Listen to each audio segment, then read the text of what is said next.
What is up, everyone? Jay here with another Fire Emblem Heroes video, and today we're taking a look at the next main series banner, and this time it is for Fire Emblem Awakening. It's been a while since Awakening got a banner. I don't even remember the last one, to be honest, so I guess it's been that long. So the first hero is going to be Noire, Rearmed Noire. I really like her art here. I mean, I really like using Noire in Awakening. Heck, all the Awakening kids in general, they're super fun to use and of course broken in that game. So she is bringing a arcane hex bow to everybody. So she's a red bow unit, but this will be inheritable to pretty much all colored bows. It doesn't matter what color you are, I'm pretty sure. So this gives -1 cooldown, and then at the start of turn, if she's alive, inflicts discord on the foes, and at the start of combat, if she's alive, grants bonus to all of her stats equals 25% of foes attack at the start of combat, -4, maximum 14, minimum 5, and also deals true damage 15% of her attack. That is really good.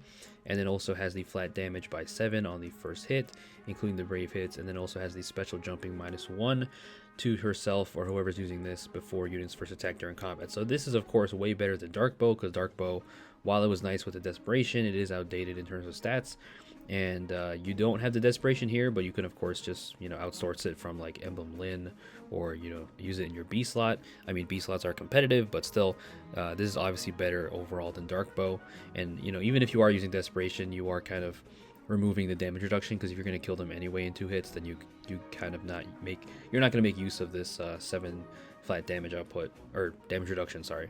So arcane hex bow, really nice. And then she comes with a curved shot that's going to give you even more damage reduction and a bit of damage output. And then we have a new A skill, attack speed hex edge. Okay, so this is interesting. So the condition is, if unit is within 3 spaces of a magic, staff, or dragon ally, you grant anathema to unit for 1 turn. So anathema is the status that debuffs the stats, I think, of everybody, or within like a certain radius or spaces. I believe so. It was like -4 or something, which makes sense because her mom Tharja is always doing hexes.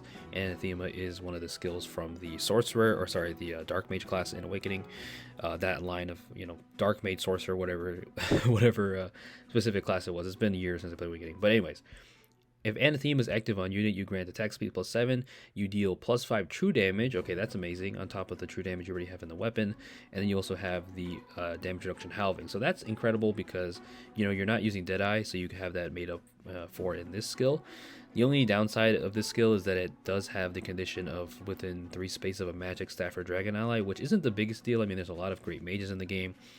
Staff units are harder to come by, like actual good ones, and dragon allies are obviously more common, but still you have to keep in mind your team composition in order for this skill to work. So attack speed hex edge, really good, but when it does work, you have all this benefit. So definitely a really good A slot if you could get it to work with your team. And then she comes with Speed Taker 4. This is going to be great for Null Guard, and also more true damage, and then of course the great talent to get faster. And then she comes with an amazing PRFC skill, Blood and Thunder, to emulate her bipolar nature. So for foes within 3 rows, 3 columns centered on unit, you inflict -5 to all their stats, and the foes suffer +10 damage during combat. So basically you're inflicting exposure on them without actually inflicting it. So that's really good. And then those foes cannot recover HP during or after combat. So that is Fatal Smoke.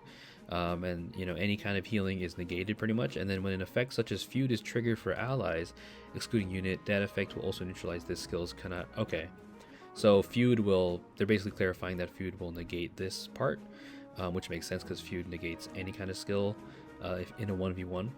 And then if Anathema is active on unit, or if unit initiates combat, you reduce damage from foes attacks by 60%, so that's normal damage reduction. And then you have the flat damage from attacks by an additional 9, okay?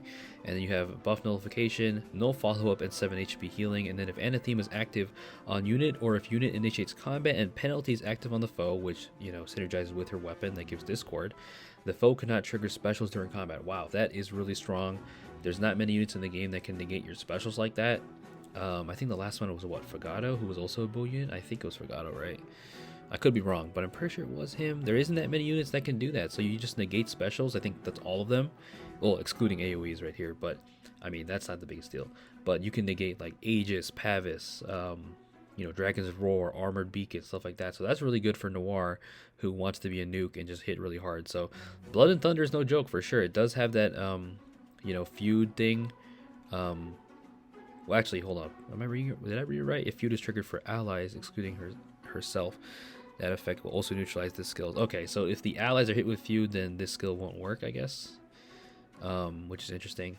if I'm reading that correct. But yeah, other besides that, I mean, Feud isn't that common anyway. It's not the most common effect, but definitely underrated. But yeah, Blood and Thunder, amazing C slot for Noire, who is going to hit like a truck, have lots of damage reduction, pretty good damage output with like multiple layers of true damage. Then you have the ability to stop specials, so she's definitely one of the better rearmed heroes for sure. That is really, really good. Anathema is also nice for just more stats, so that is Rearmed Noire, definitely a nice bow you can go for. And then the next hero is going to be we're back to Grima. We're Intelligent Systems back on their Grima arc, I guess, because we have female Robin coming back with a new Grima design, a bit more ugly because of the red. But the Tyrant of Despair is here, and she is a cardless dragon armor. So I guess at this point, they were like, well, Grima needs a new updated version because all the other Grimas are pretty much outdated. So they gave her this. So Despairing Breath is her weapon. Res +3. So interestingly, no -1 cooldown. You have the adaptive damage. At the start of enemy phase or player phase, if unit is alive, you grant Rally Spectrum, and foe cannot make a follow-up attack to unit and allies within 2 space of unit for 1 turn. So the foe cannot make a follow-up attack isn't the biggest deal, but Rally Spectrum is really nice. And then if foe initiates combat, or if she's alive at the start of combat, inflicts penalty on the foe stats except for speed equal to the number of foes within 3 rows 3 columns centered on unit times 3 +5 maximum 14. If unit triggers savior value is treated as 14. You deal true damage 20% of your res, and then you also reduce damage from the foe's attacks by 20% of your res, so that's flat damage reduction, and then you inflict -1, so you have guard on the foe, and then 7 HP healing. So pretty nice weapon. I mean, the -1 cooldown kind of sucks for not having that, but not the biggest deal. She's going to take hits like really well. And then we have a new armored skill, Armored Glacier. So okay, this boosts damage by 40% of units' res when special triggers, and if foe's range is equal to 1, and unit or foe's special is ready or triggered before during this combat, you reduce damage from the foe's next attack by 40%. So I think this is the up close version, the melee version of the Armored Flow, which was for, I think it was Armored Flow, right? Because we have Armored Blaze, Armored Beacon. So now we have the res version for up close, which makes sense because, dragons operate based on res. So, okay, I'm pretty sure that's what it is. So that's a nice addition, which isn't going to be the most used, but for someone like Grima here, it's definitely good. And then defense res Scowl 4, we've seen that before for the Scowl effect, of course. And just really good bulk. And then Wily Fighter we've also seen, and then you have the near save attack res Briar skill. So pretty basic kit, overall in terms of like a premium armor. She doesn't really do anything that different though, so I guess in that sense she's kind of disappointing because her weapon, while it's good for sure, she's not doing anything that no other tank has really done. I mean, Rally Spectrum is unique for armor unit for sure, because Rally Spectrum is nice for special jump, so I guess it makes up for not having the -1 cooldown, but still Rally Spectrum. Well, actually, now that I think about it, it's not as common as like Hush Spectrum. I feel like Hush Spectrum is even more common than Rally Spectrum at this point. But here she is taking on Tamara, my girl. Tamara is going to do nothing, and Grima is just going to nuke her. So that is female Grima. I know, it's a little bit disappointing, honestly, because there's so many Grima alts. So female Grima getting one again. And next up is, of course, the male counterpart, Tyrant of Ruin. And unfortunately for the male Robin fans, he's the demote of the banner, which, I mean, is also a good thing because you can merge him up easily. He's a blue dragon armor, but unfortunately he doesn't have a PRF weapon compared to like Medius, who was a recent, demoted blue dragon who was infantry. So it's different class type, but still not having a PRF does suck. But Obstinate Breath gives the adaptive damage at the start of combat. If he's alive, grants grants +5 to all the stats. You reduce damage from foe's attack by 50% of unit's attack only on the first hit. And then you have guard on the opponent. So not the greatest weapon, honestly. You can give him like Arcane Dragon Breath, that would be better, but this is not bad. It's a nice kind of budget inheritable breath you can try to give people or just use on him. Glacies is the special attack res Scowl, and Slick Fighter 3. So very underwhelming kit. I mean, obviously as the demote, but I don't know, I feel like they should have given him a PRF just to make him more unique and give more reasons for people to build him, because he's going to score less in arena, even though he's going to have the modern high BST. So a bit unfortunate for male Grima fans. The female, of course, getting the 5-star treatment, but it is what it is. I mean, it's cool to have someone like this in the pool, though, for sure. I definitely welcome this because we don't really get dragon demotes a lot. Usually it's like a sword, lance, axe unit, maybe a mage.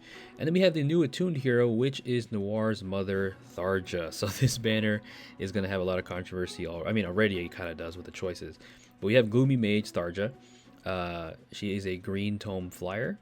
and she comes with a new Attuned skill, X skill, should I say, which isn't the greatest one, I will admit. I mean, it's not bad, definitely, but I feel like there's better ones. So she has really good stats. Let's look at her stats actually real quick. What was that? That was, wow. So she is really good. She has high res attack and speed, with lower defense, of course. So let's look at her kit right here. Kindred Tome is her weapon, -1 cooldown for allies on the map with Anathema active and allies within 3 space of unit. Grants +5 to attack and speed. You have the penalty neutralization to attack and speed, and that ally deals +7 damage during combat. So lots of true damage on this banner. If unit initiates combat within 3 space of an ally, grants bonus to all the stats equal to the number of allies within 3 rows, 3 columns centered on unit times 3 +5, maximum 14. You have, actually, sorry, the first part was only for the allies. Okay. So this is basically a repetition except for herself. So you also neutralize penalties to your attack and speed, and then you deal +X flat damage output times 5 damage, excluding AoEs, and you reduce damage from the foe's attack by X times 3. So that's flat damage reduction, excluding AoEs again. X equals the number of bonus effects active on unit, excluding stat bonuses. We've seen this before. Plus the number of penalties active on the foe, excluding stat penalties. You also have no follow-up and damage reduction halving, and then 7 HP healing after combat. Ice Wall is her special, so, you know, pretty good weapon. It's interesting because it gives support, and Anathema, I'm sure, will be spread to her PRF skill. I haven't actually seen it yet. Ice Wall is going to give you the res damage output, which is going to hit like a truck, and give you the damage reduction. And then Already Dead is her A slot. That's a hilarious A slot name. +9 to all of her stats, because why not? At start of player phase or enemy phase, if unit is within 3 space of an ally, grants Anathema, and there it is, and Charge to unit within 3 space of unit for 1 turn. So Charge is really good, kind of an underrated status, because this gives you the ability to just swarm the opponent and not give them much space to hide, especially in like Aether Raids and stuff. So Charge is annoying. That's really going to help her as a flying mage. She already has enough range. Then you give her Charge. And then if unit initiates combat within 3 space of an ally, grants special cooldown count jump -X to unit before unit's first attack. You reduce damage from attacks by X times 20%, and reduces damage from attacks by an additional X times 3 during combat. And also, if X is greater than or equal to 2, foe cannot trigger specials during combat. So similar to her daughter, she also negates specials. And X equals the number of allies on the map with Anathema active. Okay. So this is going to be easy to get because you have Anathema, you're already giving it out, and it's within 3 spaces of an ally, not 2, but you give it to units, or to units within 3 spaces of her, which is really good. And everything with her weapon, you know, just thriving off bonuses. This is going to make Tharja a threat for sure that you're going to have to watch out for. And Charge status can definitely catch you off guard, more so than Anathema, but Anathema helps her trigger everything really. And then Speed Res Havoc is her B slot, which is going to inflict Schism. We had the Havoc skill recently, so we have another unit with that, which we've seen before. Deadly Miasma, which is pretty much the go-to for most offensive like mage flyers, or offensive just ranged flyers in general. I feel like Deadly Miasma is just a go-to because it gives you the Savage Blow and negates their bonuses. And then here is the Echo skill, Crux Echo, which, you know, if you don't know what Crux skills do, they give the foes guaranteed follow-up attacks, or they suffer follow-up attacks. So this is nice for support and just getting that extra hit. So not the greatest X skill though. I feel like there's better ones, or there will be better ones, but definitely not bad. I mean, it does give what is it? Does it give stats? Did I read it right? Yeah, it does inflict -3 on all their stats. So pretty cool. Rearmed Tharja. I mean, I'm not a fan of Tharja, but I mean, a Crux Echo skill is cool, I guess. And you know, she's going to be a pretty, you know, potent, even though she doesn't have a potent flying mage with a lot of stuff going on in her kit. And I like how her and her daughter kind of work similarly. So that is pretty much the banner. Exilis is the GHB, the necklace creep from Awakening store. If you guys remember, if you played Awakening, that dude, I mean, I thought it was a girl when I first played the game when I was a kid.